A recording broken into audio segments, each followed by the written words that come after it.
Olá pessoal, bom dia, aqui estamos novamente, dando continuidade no nosso conteúdo. Nós estaremos falando sobre a distribuição das espécies no planeta Terra. Esse assunto está relacionado lá na sua página 17 até a página 23. Galera, essa imagem de fundo mostra exatamente o tema, tá? Distribuição das espécies na Terra. As espécies são distribuídas não é igualmente em todo o planeta Terra, tá? Vai de acordo com a adaptação de cada animal. Alguns são encontrados em qualquer lugar, outros não. É da onde iremos iniciar nosso primeiro slide. Exemplo, quando a gente fala entre espécie endêmica, espécie exótica e espécie cosmopolita, que está lá no seu livro, você percebe exatamente isso que estava lá apresentado na primeira imagem do slide. Repare, espécie cosmopolita, vou do final para o início, tá? Perdão. Espécies cosmopolitas são aquelas espécies que são encontradas em qualquer lugar do planeta Terra, tá? Em qualquer lugar você encontra ele. Exemplo clássico, ser humano. Em qualquer lugar do planeta Terra você vai encontrar ser humano, porque o ser humano é uma espécie cosmopolita. Espécie endêmica são aquelas espécies que você só encontra em um local específico. Exemplo, canguru. Você só vai encontrar canguru onde? Na Austrália. Então, espécies endêmicas são aquelas espécies encontradas somente em uma região, tá? Ela está distribuída restritamente àquela certa região. Outro exemplo também é o mico-leão dourado. Nativa. Espécie nativa é a espécie originária daquele local. É aquela espécie que vive, que nasceu, que o ambiente dela é aquele local. Ok? Então, é aquelas que ocorrem de forma natural em uma determinada região. E espécies introduzidas. Espécies exóticas ou introduzidas.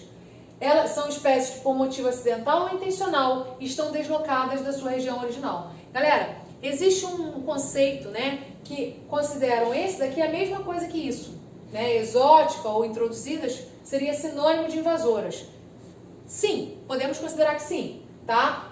Por quê? Quando ela prejudica as espécies nativas da região, a gente classifica, ao invés de exótica, a gente considera exótica invasora, tá? Quando ela veio colocada de uma outra região, acidentalmente ou propositalmente, e não prejudicou as espécies nativas, ela vai receber o nome somente de exótico, tá?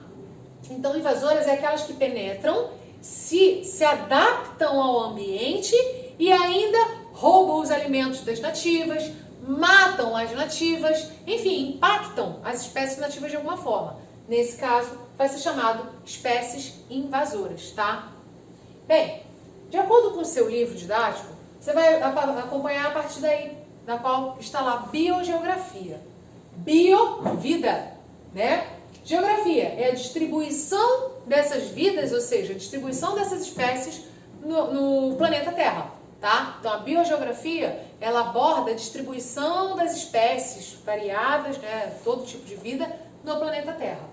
Então, essa distribuição, ela é feita ao longo do tempo, tá? Então, através disso daqui, podemos começar pelo contexto inicial de tudo, que é a teoria da deriva continental. O que seria isso? Vocês já ouviram falar sobre a Pangeia, né? A Pangeia era quando todos os continentes estavam unidos e, após tempos, passando o tempo, né, esses continentes foram se afastando. Então, quando a gente fala de distribuição de espécies no planeta Terra, a gente vai falar de como aconteceu isso, baseado lá da teoria da deriva continental, que aborda essa situação aqui, tá? Então, a Pangeia era todos os continentes unidos.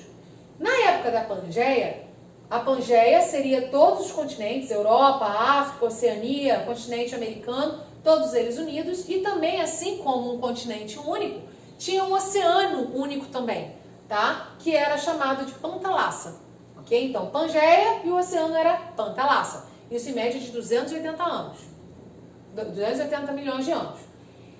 A próxima etapa, após o processo de desconexão desses continentes, os primeiros a se desconectarem seriam eles consideraram o continente norte e o continente sul. O continente norte era como, agora, né, considerando agora, seria a América do Norte e a Europa. E o continente sul seria o continente americano, né, e a Oceania e a África, que estaria no continente sul. Então, nessa etapa aí, das quais dividiu e foi considerada a formação do continente sul e o continente norte, foi classificado como Laurásia e Gondwana. E aqui já a formação de cada continente, atualmente, tá? Então, o ao norte, continente ao norte na situação intermediária, né, era continente Laurásia, e o continente sul, né, que era composto pelas Américas, ou melhor, perdão, pela América do Sul, África e Oceania, era chamado de Gondwana. Bem, a forma como isso aconteceu, hoje em dia é observado esse fato, exatamente pela distribuição dos animais nesses continentes. A gente observa que alguns animais são encontrados, por exemplo, isso aqui é a América do Sul, aqui já seria a África.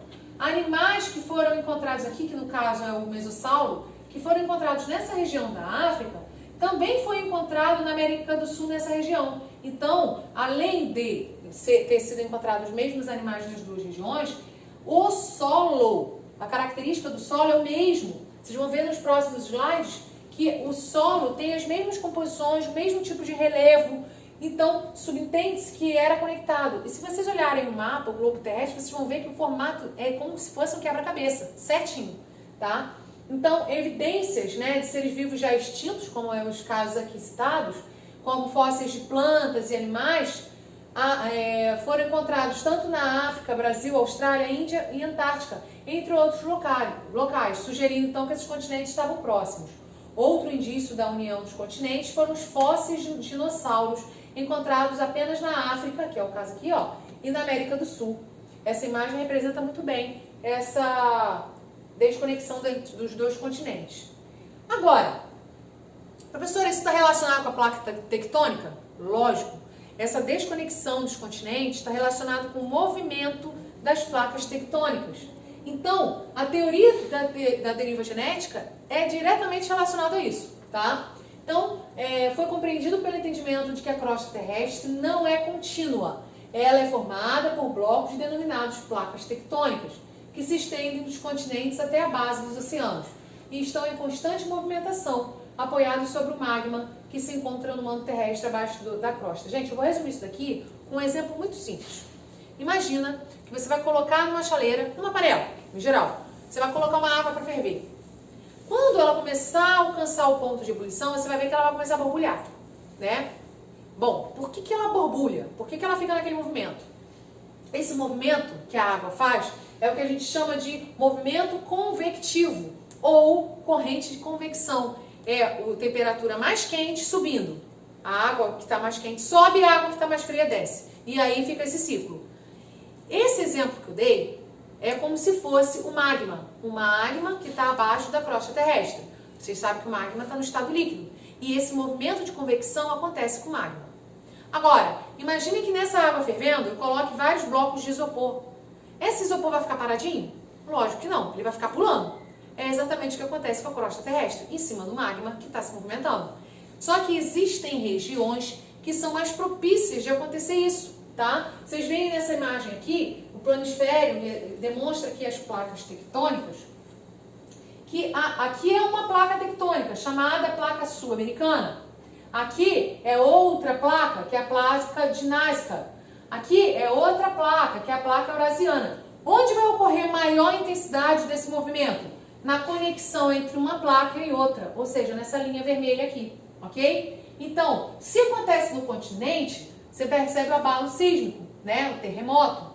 Se acontece no mar, você vai ter o maremoto, que consequentemente pode levar a um tsunami. Tsunami é o movimento da água, a água gera ondas gigantes alcançando o continente e gerando vários prejuízos, né? Tanto a cidade em si, quanto a população, quanto no ambiente em geral, né? Então, vamos falar sobre essa união do continente africano com a América do Sul, na época que a gente citou intermediária, né? Então, encaixa entre as costas da América do Sul e África.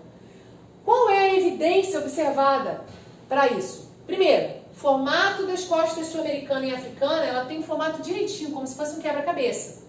Isso possibilita um encaixe entre eles. Desse modo, toda a parte da costa que hoje corresponde ao Brasil, provavelmente já foi conectada ao que atualmente corresponde à crosta a costa de vários países africanos.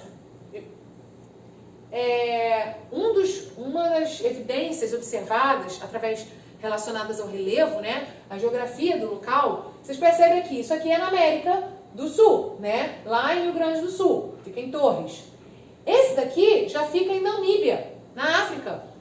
Parece que é o mesmo lugar, né? Essa desconexão aqui foi feita, eles foram afastados e consegue observar que eles um dia já foram unidos. É a mesma característica do relevo.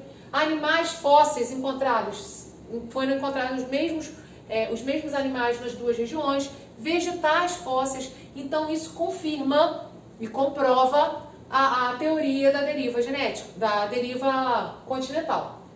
Então as regiões costeira brasileira e africana apresentam formações rochosas semelhantes em vários pontos onde essas regiões estavam encaixadas. Por exemplo, a região sul do Brasil, que fica no Rio Grande do Sul, apresenta várias formações rochosas basálticas igual ao litoral de Namíbia, onde as costas estavam teoricamente unidas no passado. Também são encontradas grandes formações de rochas basálticas. E aqui mostram os fósseis encontrados, como eu falei anteriormente. Então existem vários fósseis de espécies animais e vegetais que são encontrados no continente sul-americano e africano, tá? Aqui está marcado, os fósseis de mesossauro foram encontrados na Namíbia e lá em Torres, no Rio Grande do Sul. O mesmo fóssil. Como que a gente tem certeza? Ah, professora, ele pode ter ido nadando, né? Só que tem um detalhe muito básico, simples. Esse animal aqui, esse animal aqui, ele não teria como nadar no mar, que é salgado, porque esse fóssil foi encontrado e ele é um réptil. Ele é um réptil de água doce. Ele não teria como atravessar a água salgada. Ele não suportaria, ele é um réptil, ok? Então, os fósseis de mesossauro encontrados na América do Sul e na África, como eram répteis de água doce, não podem ter atravessado o oceano. Isso é uma evidência que comprova que os dois continentes estavam unidos. Galera, lá no seu livro, está pedindo para vocês fazerem essa atividade prática. Prestem bastante atenção, é muito simples. Você pode substituir os materiais que aqui estão citando, tá? Você vai pegar papel ofício normal ou qualquer outro tipo de papel que você tenha. E se você quiser, você pode usar aqui o EVA ou outro tipo de papel. Não precisa ser EVA necessariamente. Você vai desenhar e recortar um formato, por exemplo, do Brasil e da África. Não precisa ser perfeito, né? Próximo. E vocês vão fazer em zigue-zague o papel, vão colocar o que vocês recortaram em cima. E depois vocês vão esticar esse papel. Vocês vão ver que eles vão se afastar no mesmo posicionamento que vocês observam a África e a América, tá? Então aí lá embaixo ele vai perguntar, descreva no seu caderno o que você observou. Tá nítido, né? O afastamento entre os continentes. Pode-se identificar que o encaixe entre os continentes do modo como estão hoje não é perfeito? Como podemos explicar essa constatação? Então vocês vão tirar a conclusão de vocês, baseada no que vocês construíram, e vão responder essas questões, tá? E aí, nessa primeira aula, a gente encerra por aqui. Lembrando, vocês vão fazer as atividades da página 22, que é o Fazendo Ciência, e das páginas 22 e 23, que é atividades. Na página 22 tem o Fazendo Ciência e atividades, tá? E também vão fazer as questões lá da página do seu livrinho de atividades, na página 13 até a 15, tá? Para fixar isso daí. Lembrando que vocês estão sendo avaliados nessas atividades todinhas aí, ok? Então a gente encerra por aqui. Até a próxima aula.